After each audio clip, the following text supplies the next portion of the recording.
This is the RAC basic sample family that comes with Revit. Now, if we take a look at it, it appears to be a table. And I can spin this around by holding the Shift key down on the keyboard while also holding the wheel down on my mouse. Then if you move the mouse while holding down Shift and the wheel, you can spin this around, look at it from underneath, or look at it from the top. Now, this family has certain properties associated with it that make it a furniture family.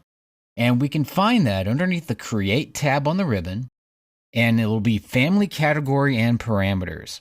So if we select on the Family Category and Parameters button, we can see that this is labeled as being Furniture. In fact, Furniture is highlighted here.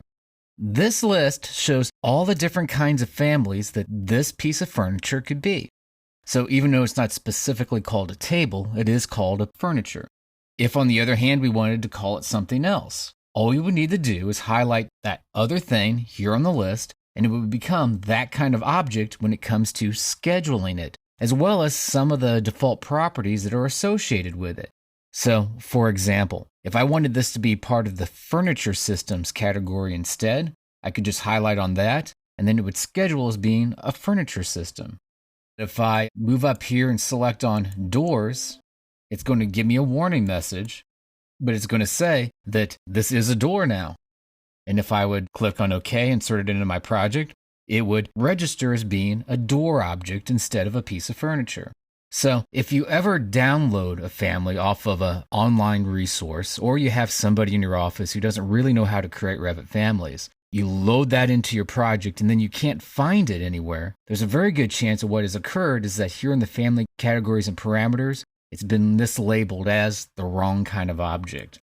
So you can always come back in here and then highlight the kind of object it should be, and then from there on out, it will schedule as that kind of object.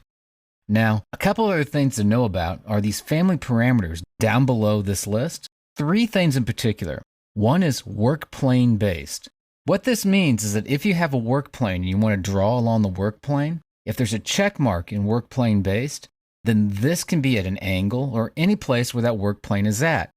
If work plane based is not check marked, then there's a very good chance this could just be hosted to an individual level instead.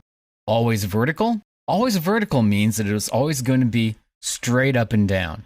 If you clear the check mark next to always vertical, then it could be on its side or on its edge, or not going straight up and down, but it could go in whatever angle that the work plane it is that it's been drawn on.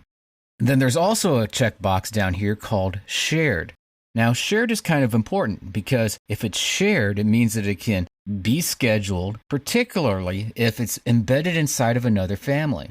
So if you decided to have a furniture system that had 4 individual chairs as well as this table, and you wanted to be able to schedule this table independently, you could put a little check mark here in shared, and then if it came time to just schedule a piece of furniture, you could see how many tables there were. If you did this with a chair, and there was 4 chairs going around the table, you'd be able to schedule each chair instead of it just registering as being one piece of furniture. So the family categories and parameters, which can be found underneath Create, and then this button right here, allow you to categorize what kind of family this is, as well as where it's going to schedule in the Revit environment.